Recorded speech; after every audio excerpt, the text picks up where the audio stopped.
I was drinking myself to death. Not part of the crowd, I would separate myself. There was something about Michael that drawed us into him. He had a lot of issues with alcoholism and depression and stuff. He'd been through a lot.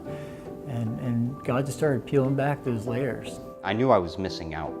Knew I was missing something. I took a chance, even being an agnostic, going to church. Something called him out there. It started really as a broken man that we were just drawn to for some reason, and then suddenly he just decided to be baptized and just blossomed into a pretty amazing person, and one of my best friends now. Once Michael was baptized, he's like, what do I do next? And I said, well, you got to stay in the Word. You got to be in the Word. I would spend my afternoons, just like picking a book of the Bible, or somebody out there actually suggested, why don't you start with Proverbs? And so I did, and I was taking my own personal notes. I guess the NIV version says, do not isolate yourself. And then God just put it on my heart that I was supposed to meet with him on Wednesdays.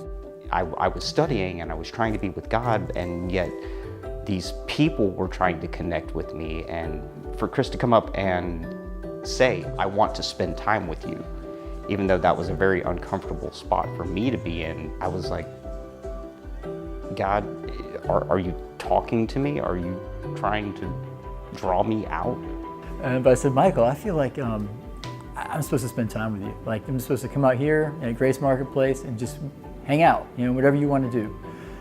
And he said, well, God kind of spoke to me this morning along similar lines, so I'm not going to refuse that. One of those evenings, he said, well, hey, would you like to come back to my place, and we can have dinner, and I do a micro church. And I remember as people were coming in, they were pulling in the driveway and in and around the circle, and I was pacing back and forth outside, as a homeless person, just that stigma. Even though I wasn't always that way, it was just like that had become a defining characteristic of me somehow. And he felt a little awkward being here. And I said, you're my brother, Michael. Like, you're welcome. Like, my house is your house.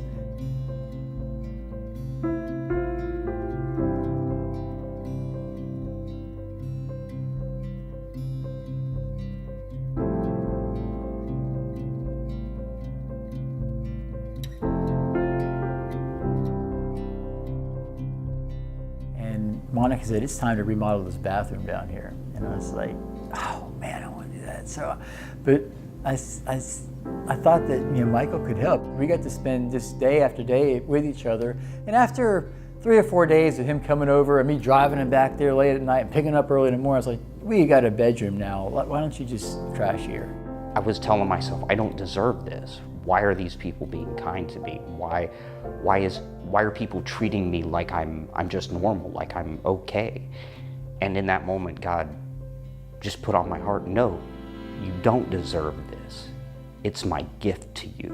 But it was good for him to be part of our family. We really just adopted him as a brother, and as an uncle for my kids. And we that love just grown.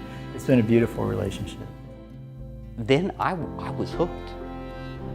Not just on the Jatays, I was hooked on God and on community full of people who were just people loving God and doing as Jesus taught to do, loving each other and showing each other love. Because of the grace he's received and the love that he's received from others, he has a lot of friends that are still at Grace Marketplace that are where he was. A lot of uplifting stuff, particularly about grace and mercy.